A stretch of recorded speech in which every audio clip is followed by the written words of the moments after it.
In the dream, you are falling, lost in the listening distance as dark locks in.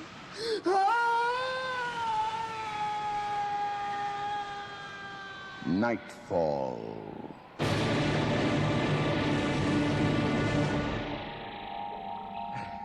Good evening. Tonight's play is based on an all-time horror classic by Sheridan Le Fanu, adapted especially for the series by Graham Pomeroy and John Douglas.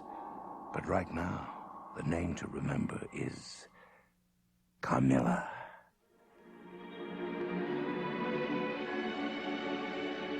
Children love castles and fill their dreams with them. I thought I was the luckiest girl in the world because I lived in one.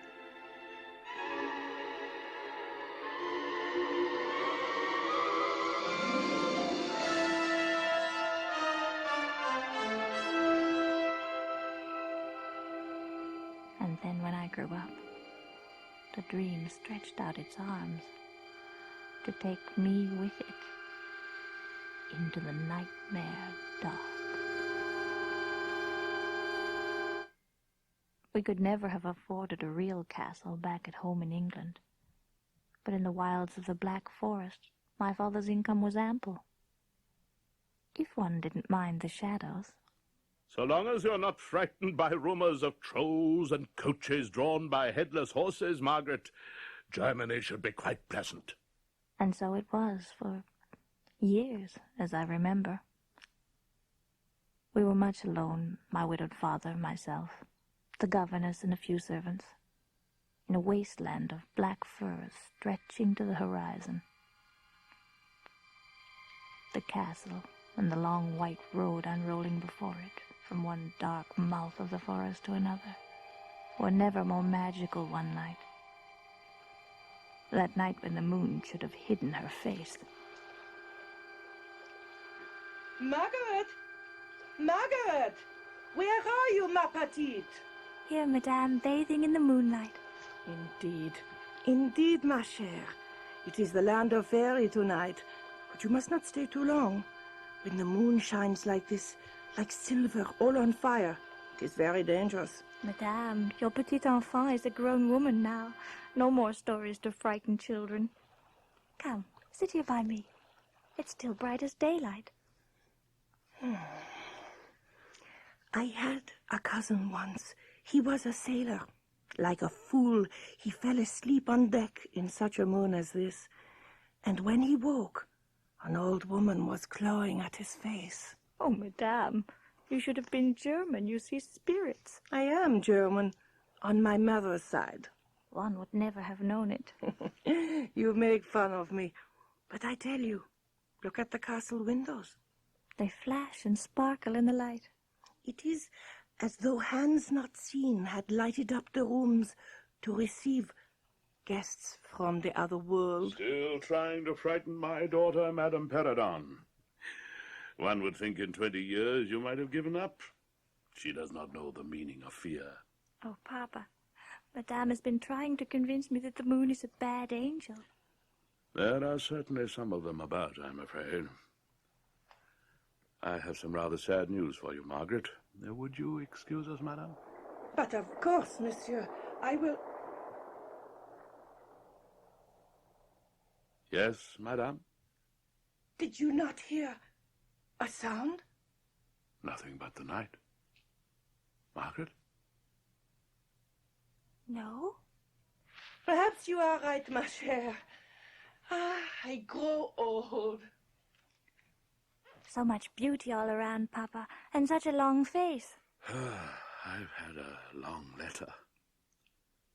You remember me speaking of my old friend, General Spielsdorf? How could I forget? You've promised that he'll bring his daughter Elizabeth to visit us just as soon as she's well enough to travel. Oh, if you knew how I long to meet someone my own age. I know. I'm afraid now you will have to wait. But his daughter has recovered. His daughter is dead. Papa. You had better see the General's letter. I'm afraid he is suffering greatly. The letter appears to have been written by a man nearly half crazed. My dear Lauriston, during the last days of Elizabeth's illness, I could not write to you. And before then, I had no idea of her danger. I had no idea of her danger. I have lost her, and now learn all. Too late. The fiend who betrayed our infatuated hospitality has done it all. I swear before Almighty God, I will devote my remaining days to tracking and extinguishing a monster. Sometime in the autumn, or earlier if I live, my hunt may bring me to your area. I will then tell you all I dare not put on paper now. Farewell. Pray for me, dear friend. Pray for me. Pray for me. Oh, Papa, the poor man.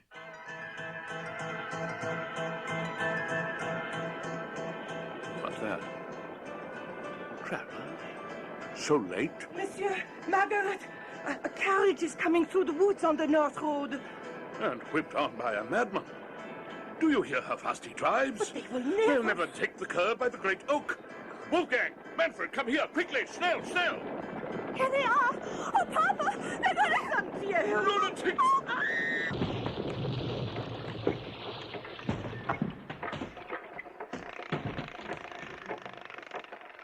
Wolfgang, Manfred, see if they're hurt.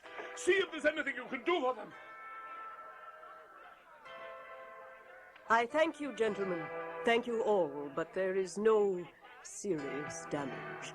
You there help my daughter, and be gentle as you go. Mind there. From the overturned carriage stepped, unharmed, a cold, imperious woman, all in black, commanding the frightened servants as they brought out the most beautiful young girl, about my age, as pale as marble, who at first sight appeared to be too big. Oh, la belle, pauvre petite! She's dead! The young lady is dead! For God's sakes, Madame Peridon, control yourself. Bring the young lady here, Manfred. As I thought. Her pulse still beats. She has only fainted. Oh, Lord, we are lost. Lost. My lady, your daughter is only suffering from shock. A night's rest. 1 night only. And you may ride on. Alas, alas, sir, that is exactly what I cannot do. I am on a journey of life and death in which to lose an hour is to lose all. I must go on instantly. My poor child cannot come with me now. Oh, God, forgive me. I must leave her in the closest village. Have pity on a poor mother.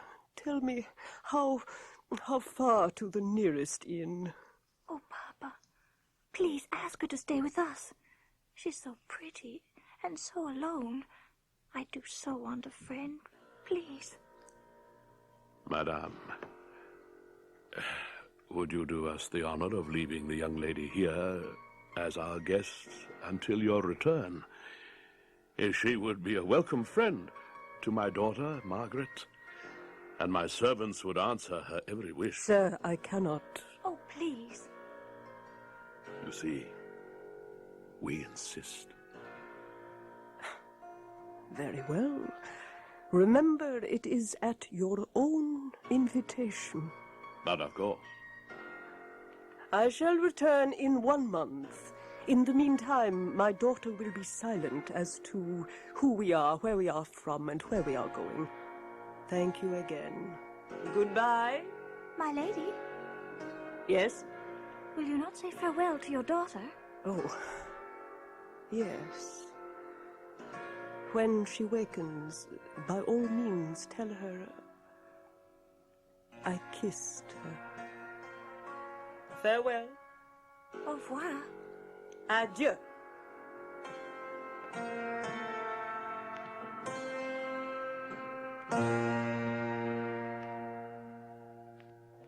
Her servants had righted the carriage with astonishing speed, and the lady in black stepped swiftly into it.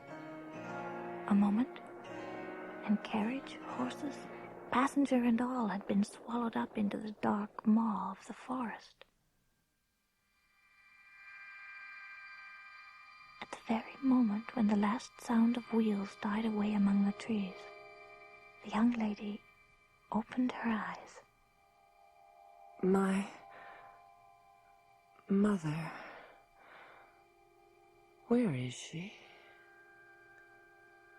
My dear young lady, your mother had no choice but to resume her journey immediately.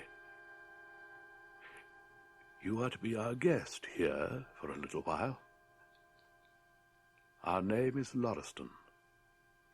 I am called Carmilla.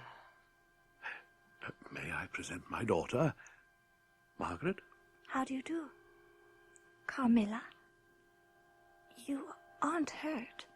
Oh, no. I think I was hurt once, but that was ever so long ago.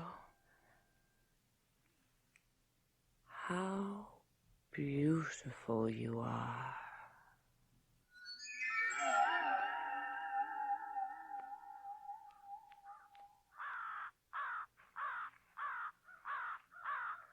I was saying to your father only yesterday, ma chère, what a piece of luck. Is she not beautiful, this Carmilla? Here, scarcely a month, and already she loves you as much as we do. No, I swear she loves you more. She is very beautiful. Her affection is flattering, but... Ach, you are too cold, you English. To see her stroke your hand and brush your fine hair by the hour. I did so want a friend. Now I seem to have one indeed. But she is so different from anyone I have ever known. Ah, these noble families. You have only to look at her to know she is of old blood. Though she will not say, they are often very odd. I remember once in France... She appears to eat or drink almost nothing. Pure delicatesse, Margaret. A refinement natural to her rank. When we take even the shortest walk, she's exhausted almost at once. I sometimes think she may be ill. Because she does not strut about like a peasant. You must read the modern authors. As for living, our servants can do that for us. A funeral?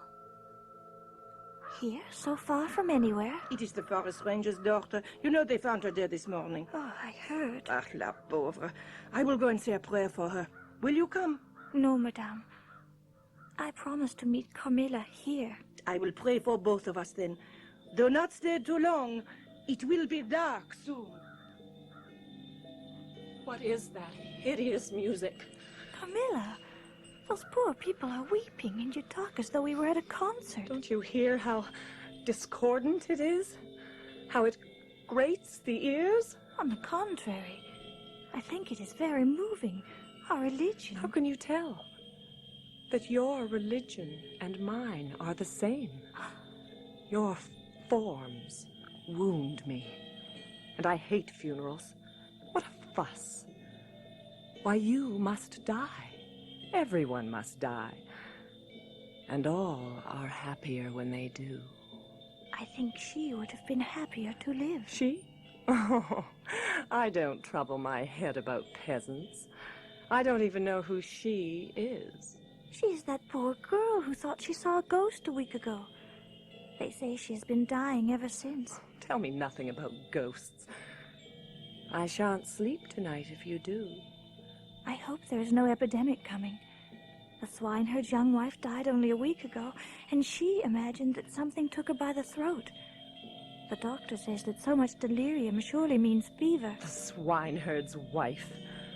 Well, her funeral is over, I hope, and her hymn sung, and our ears shan't be tortured for her, like this. Carmilla, are you ill? Your face. Close. Come close to me. Hold my hand. Tight. Tighter. Oh, you are crushing my hand. Oh,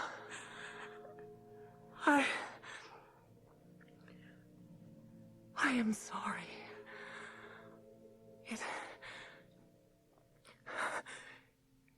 It is passing away. See what comes of strangling people with hymns? Carmilla, I don't understand. Sometimes you are the gentlest friend I could ever imagine, and sometimes... Dearest, think me not cruel. I obey the irresistible law of my strength and weakness. If your dear heart is wounded, my wild heart bleeds with yours. You have not wounded me, dear Carmilla. I fear I have. But you see, I cannot help it. As I draw near to you, you in turn will draw near to others and learn the rapture of that cruelty, which yet is love. I don't know you. I don't know myself when you look so and talk so. What do you mean by all this? My darling, seek to know no more of me or mine. Please. Trust me. Trust me with all your loving spirit.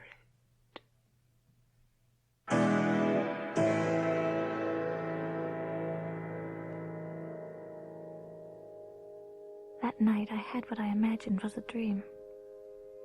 I cannot call it a nightmare, for I was quite conscious of being asleep. I saw, or thought I saw, the room and its furniture just as I had seen them last, except that it was very dark. And then I saw something moving round the foot of the bed, a figure whose face and form I could not see, save only 2 dull points of red, like the embers of a fire as it dies. It approached slowly, ever closer. In the last moment before it reached me, I seemed to hear a voice coming not from my visitor, but from far, far away, sweetly and tenderly, but with terrible urgency. It whispered, "Your mother warns you to be aware of the assassin." But the glowing coals were already inches from my face, and suddenly I felt a stinging pain, as if 2 large needles darted an inch or 2 apart, deep into my breast. I tried to scream, but found I could not breathe.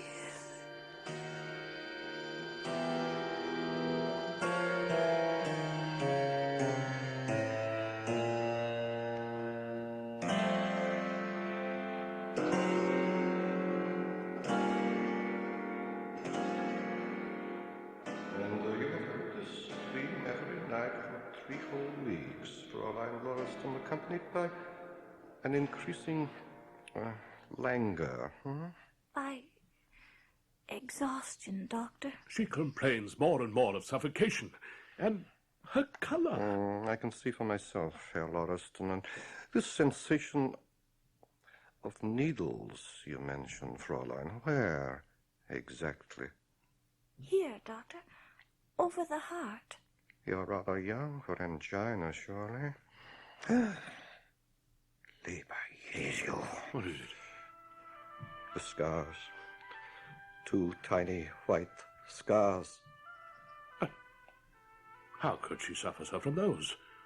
They could be no more than insect bites. Herr Lauriston, Do you know the stories, myths, you would say, tales, that they tell here in our Black Forest? Tales of disease? Of those who bring it. Fräulein, after those needles, as you call them, is there any other sensation? It is a little like bathing. I do not understand. It's like, you know the pleasant cold thrill you feel when you swim upstream against the current of the river? And in the heart of that cold, warm lips are kissing me. Yes. I sometimes wish I never had to wake up. Fräulein, you must not feel so.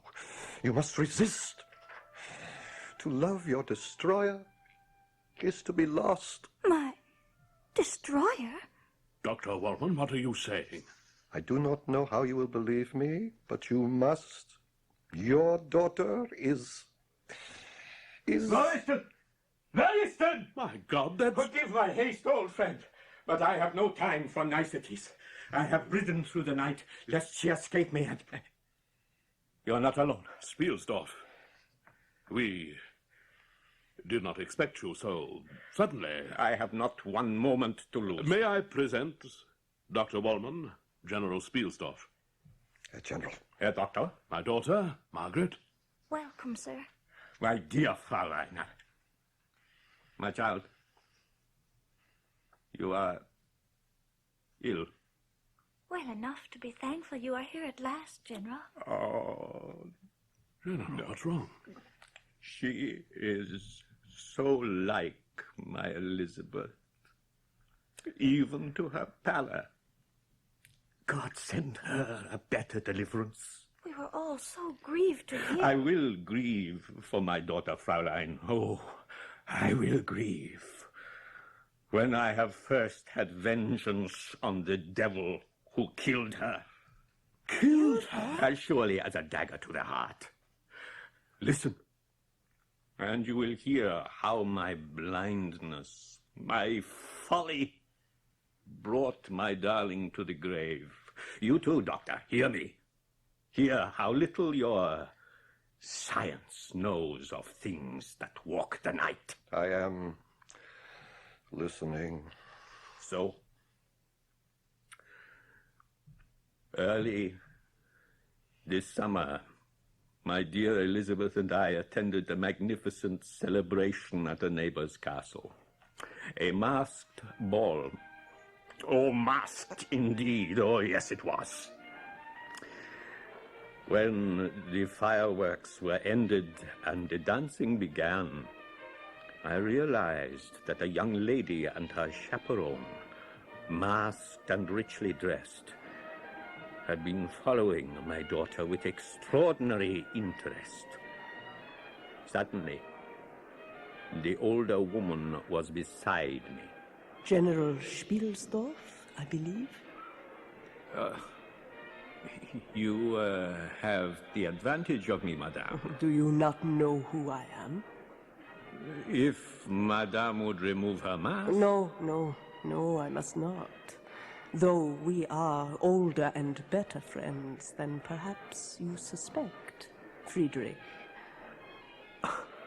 Madame, you embarrass me.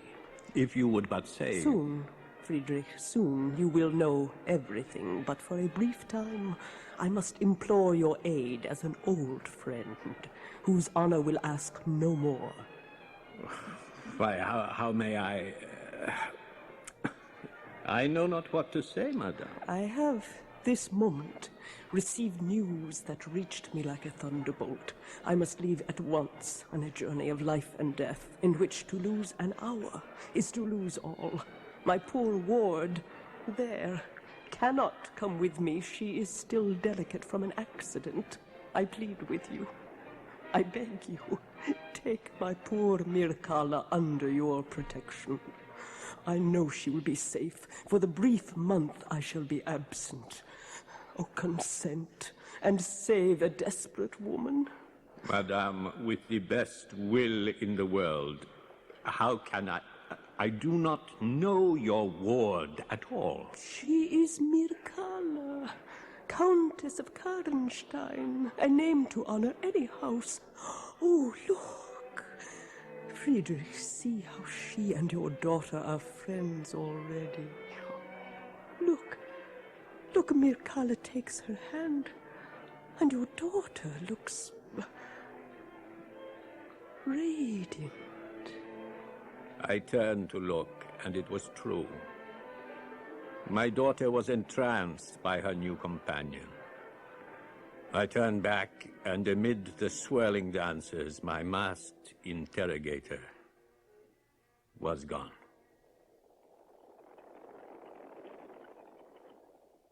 The next moment, my darling daughter came to me, innocent as a fawn, pleading with me to invite Mircalla home. I weakened. I did. Karnstein. There is a ruined chapel of the Karnsteins here in the forest. But the last member of the family died 200 years ago. No, she was only buried. Spiersdorf, what are you saying? Herr Lauriston, I think he is saying what I was trying to tell you just now. You claim, General, that your daughter was murdered?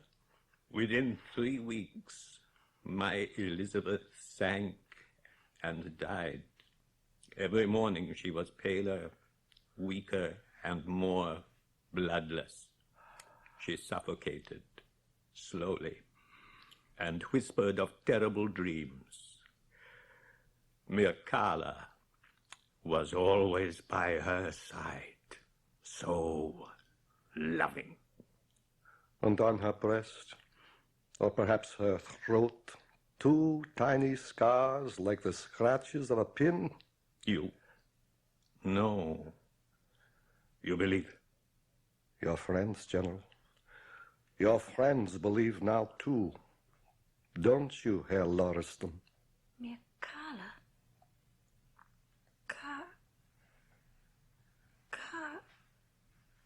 Carmilla. General, we have a house guest named Carmilla. She was left behind with us by an unknown lady on a desperate journey. General! Look at my daughter. God in heaven. Her mark. She is here. The devil I hunt is here. Where? Show me. Where is she? At this hour she keeps to her room. Carmilla rises late. General, do you have what we will need? It is with me always, since... Frederick, I will go with you. No, David, no. I will go alone. But It must be my hand, David. Your daughter is still alive.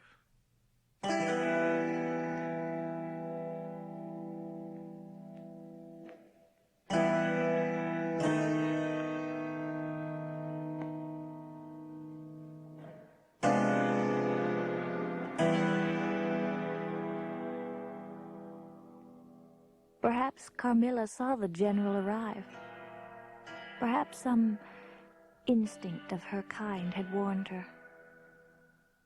But General Spielsdorf found an empty room, cold as though it had never been inhabited. Of course, it never really had. On moonlit nights, I walk where we walked together. Margaret.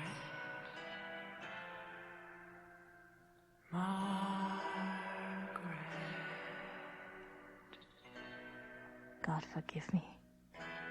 I miss her.